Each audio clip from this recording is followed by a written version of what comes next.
Good morning, Alex and friends. I'm Grace. Today is Sunday, September 21st, 2025, and you're listening to Alex's News.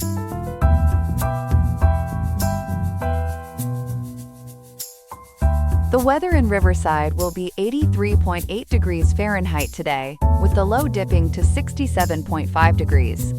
Expect comfortable conditions, ideal for any plans you might have outdoors. Coming up on today's show, we'll explore why Donald Trump reportedly seeks the removal of a Federal Reserve governor, diving into the potential implications of such a move. We'll also look at the ongoing debate surrounding California's mask ban and the question of whether it can legally be enforced upon federal agents operating within the state. All this and more is coming up on Alex's News. Stay tuned.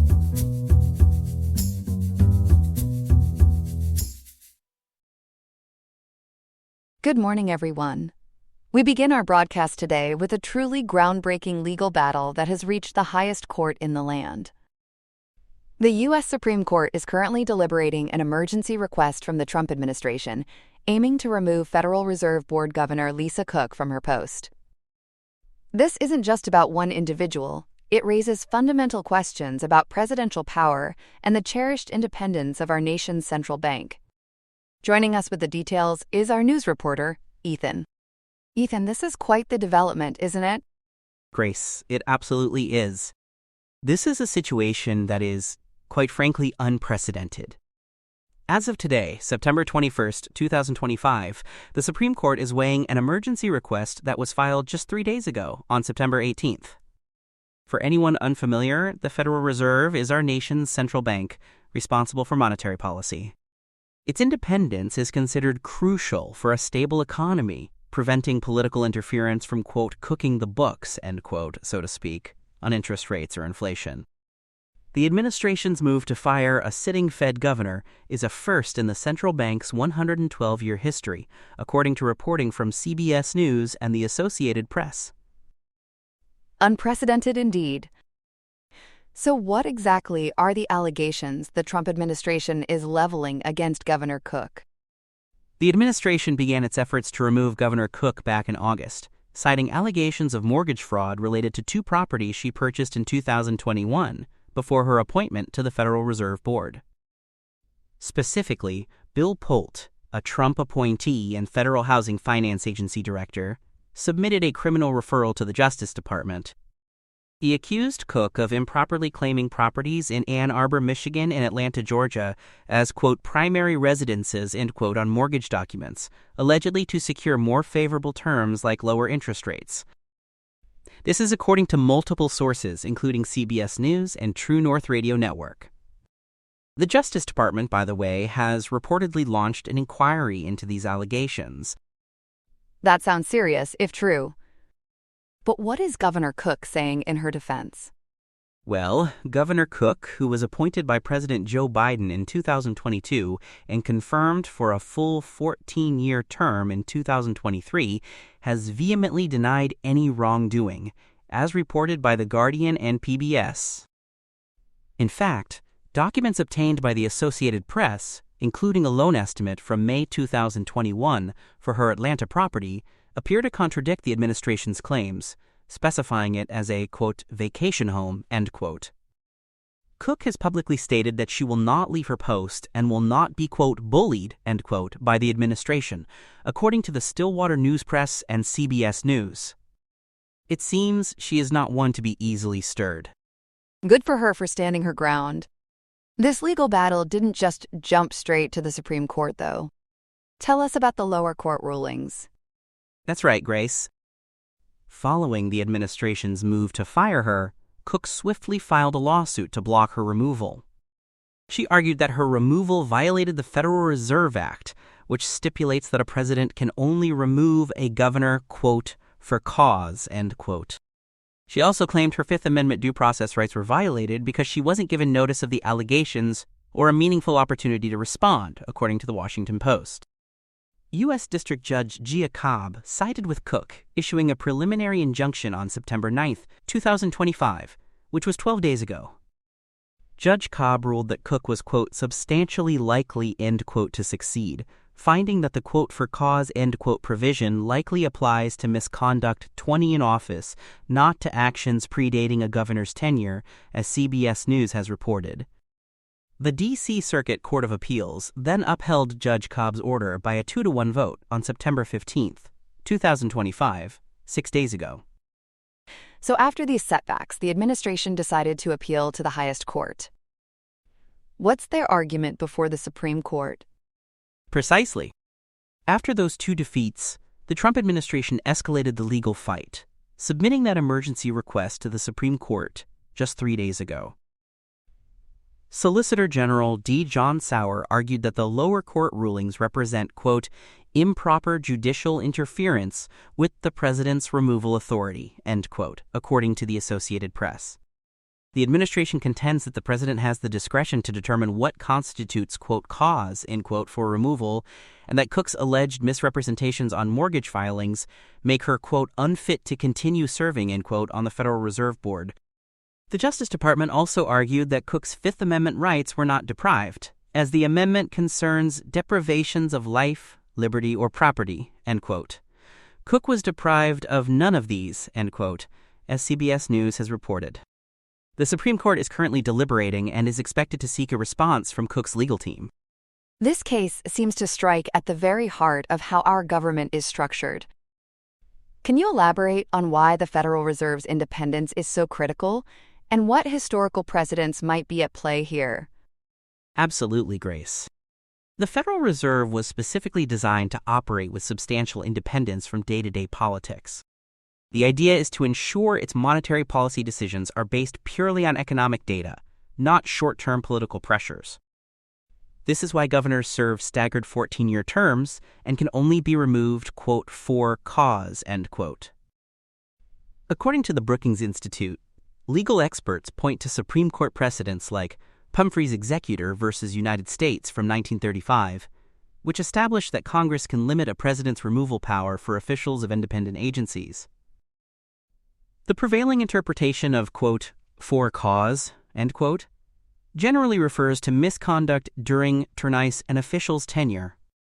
The Trump administration's argument that alleged Tata pre-tenure mortgage fraud constitutes, quote, cause, end quote, challenges this long-held understanding, which critics say could set a dangerous precedent, potentially politicizing the Fed's critical role. So this isn't just about alleged past actions. It's also about a clash over current policy, isn't it? What is Governor Cook's monetary policy stance, and how does that fit into the administration's desire to remove her? That's a perceptive point, Grace. Lisa Cook has a distinguished background with a BA from Spelman College and Oxford University and a PhD in economics from UC Berkeley. She is generally characterized as a, quote, dove, end quote, in monetary policy, meaning she prioritizes employment and economic growth, often through lower interest rates, as Investopedia notes. She has consistently voted in line with Federal Reserve Chair Jerome Powell, supporting decisions to cut or hold interest rates. For instance, just this month she voted in favor of the central bank's decision to cut interest rates by 25 basis points, according to The Guardian. The Trump administration, however, has consistently advocated for even more aggressive and deeper interest rate cuts, often criticizing the Federal Reserve for not moving quickly enough. A recently confirmed Trump appointee, Stephen Mirren, notably dissented from that very quarter-point rate cut, advocating for an even steeper reduction, which aligns perfectly with the administration's push. Many see the efforts to remove Cook as a direct challenge to the central bank's statutory independence, aiming to exert greater control over monetary policy. So it's not just about a few properties. It's about control over the nation's financial pulse. What are the potential long-term implications if the Supreme Court were to side with the Trump administration in this case? The implications are profound, Grace. This ongoing legal dispute is widely viewed as a significant test of presidential power, with the potential to reshape the balance of authority between the president and independent federal agencies like the Federal Reserve, as the Washington Post has highlighted. If the Supreme Court were to rule in favor of the Trump administration, especially by broadly interpreting, quote, for cause, end quote, to include actions predating a governor's term, it could set a dangerous precedent. Critics and economists warn that such an outcome could severely erode the Fed's ability to make monetary policy decisions based on economic data rather than short-term political considerations.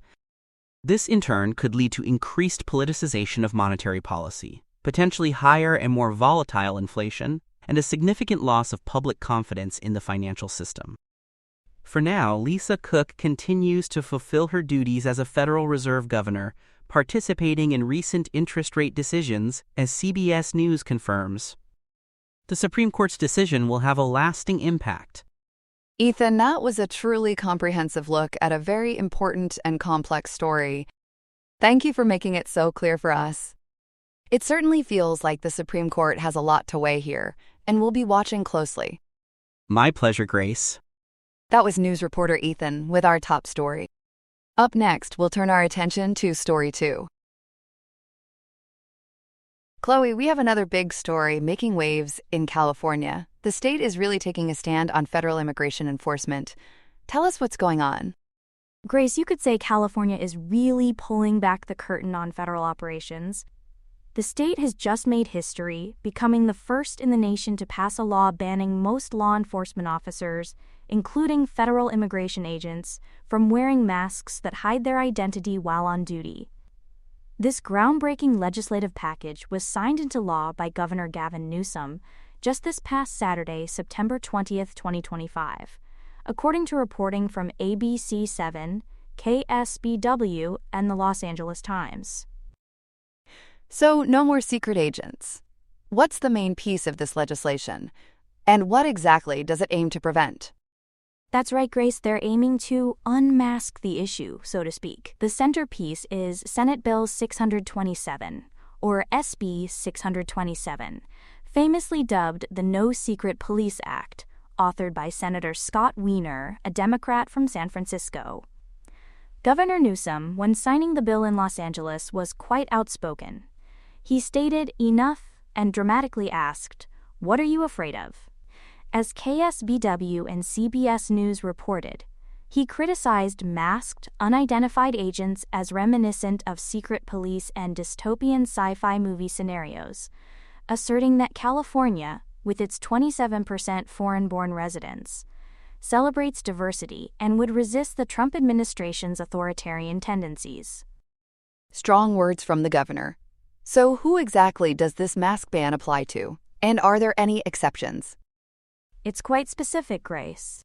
SB 627 explicitly bans facial coverings like neck gaiters, ski masks, and other extreme masks for local, federal, and even out-of-state law enforcement officers, including those from Immigration and Customs Enforcement, or ICE, while they're on duty.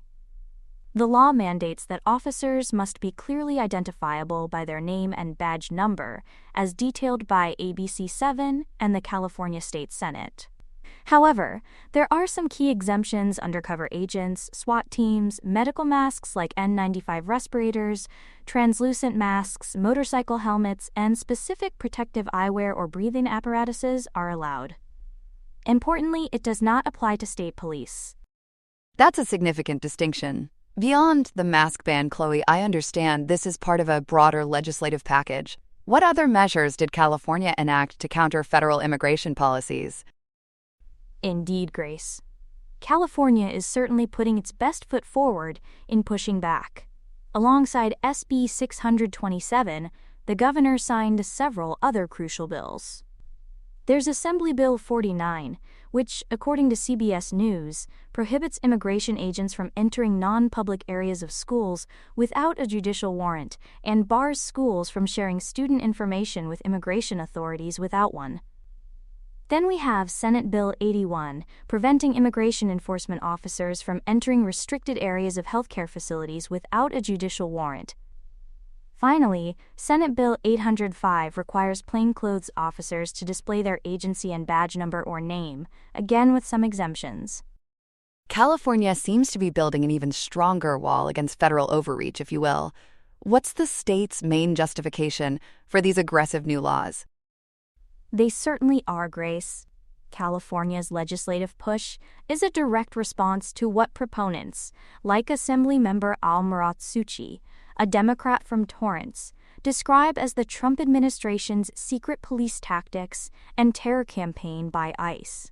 According to the California State Senate, the ban aims to protect safe haven schools, boost public trust, and even prevent people from impersonating officers to commit crimes, which groups like the Mexican American Legal Defense and Education Fund, or MALDEF, have highlighted as a serious issue.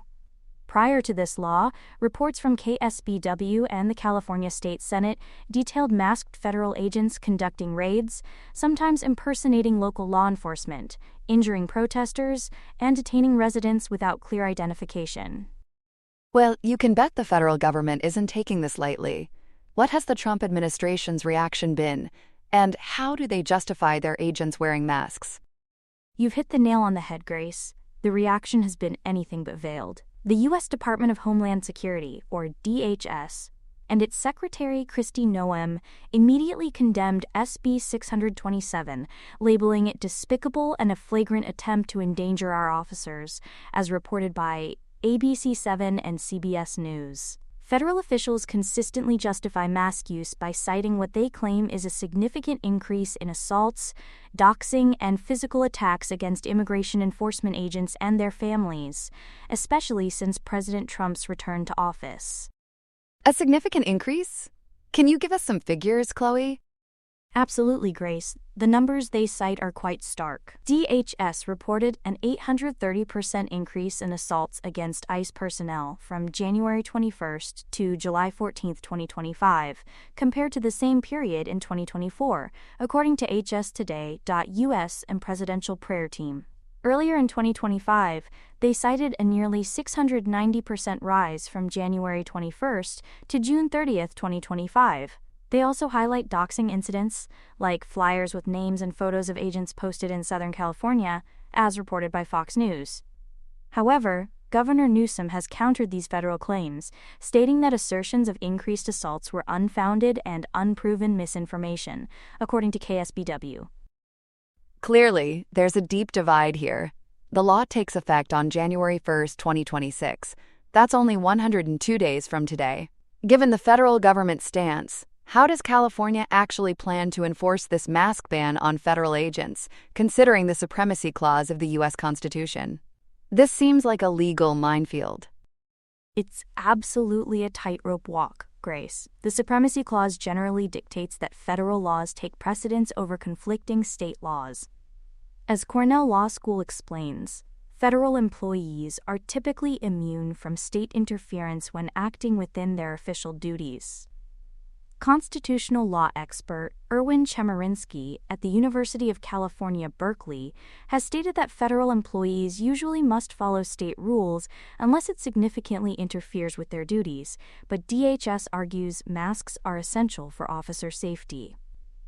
We expect a major legal confrontation, likely a federal lawsuit, once the law takes effect. While direct arrests of federal agents for just wearing a mask are legally complex, California can pursue civil lawsuits and penalties if misconduct occurs.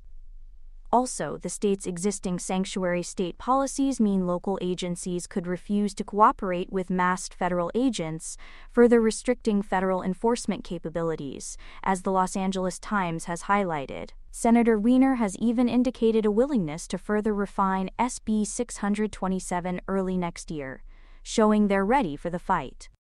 It sounds like California is ready to dig in its heels for a potentially long legal battle. Chloe, thank you for clarifying this very complex and contentious issue. My pleasure, Grace. Here are some other headlines. In international news, the United Kingdom is poised to formally recognize a Palestinian state today, a major foreign policy shift that has drawn static from its closest ally, the United States. Prime Minister Keir Starmer is confirming the move, citing the expansion of Israeli settlements and a worsening humanitarian crisis in Gaza as jeopardizing the two-state solution. The decision follows a July ultimatum that the UK says Israel did not meet. Deputy Prime Minister David Lammy stressed the move is not a reward for Hamas, which the UK condemns, and that more sanctions against the group are forthcoming. The announcement has been met with disapproval from U.S. President Donald Trump and has distressed the families of Israeli hostages, who say it complicates efforts to free their loved ones. The UK joins a growing list of Western nations taking this step, hoping the largely symbolic gesture will increase diplomatic pressure to revive the peace process ahead of this week's UN General Assembly.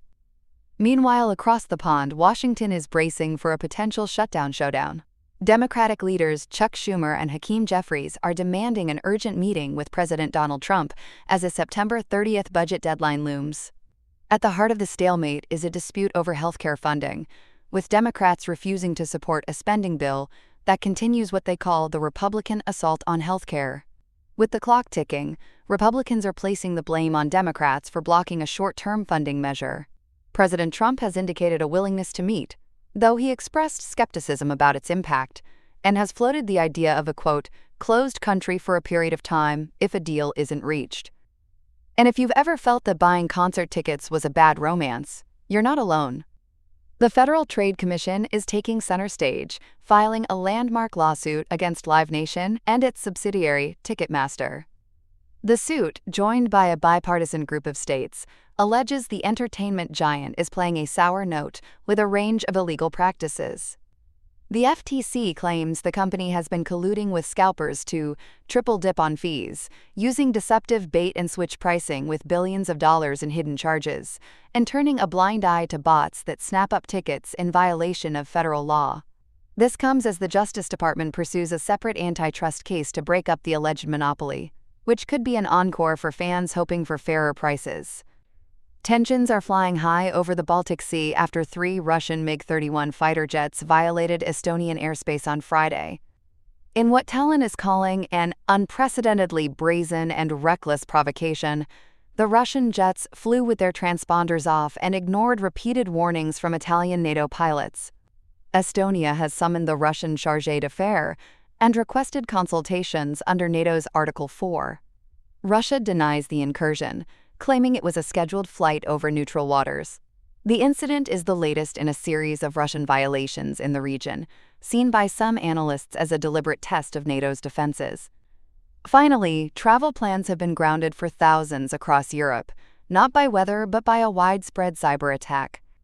The attack targeted the check-in and boarding systems of a key airline technology provider, Collins Aerospace. Major hubs including London's Heathrow, Brussels, and Berlin have been hit, forcing a switch to manual processing that has caused massive queues, flight delays, and cancellations. Brussels Airport went so far as to ask airlines to cancel half of their Sunday flights to cope with the disruption. The company is working to fix the issue, but for now, travelers are being advised to check with their airlines before heading to the airport. That's all we have for now. Today's episode was made by Alexander King with Claude Sonnet 4.0, Gemini Pro 2.5, Gemini Flash 2.5, and Google Cloud Text-to-Speech. I hope you have a great day. I'll see you tomorrow, Alex.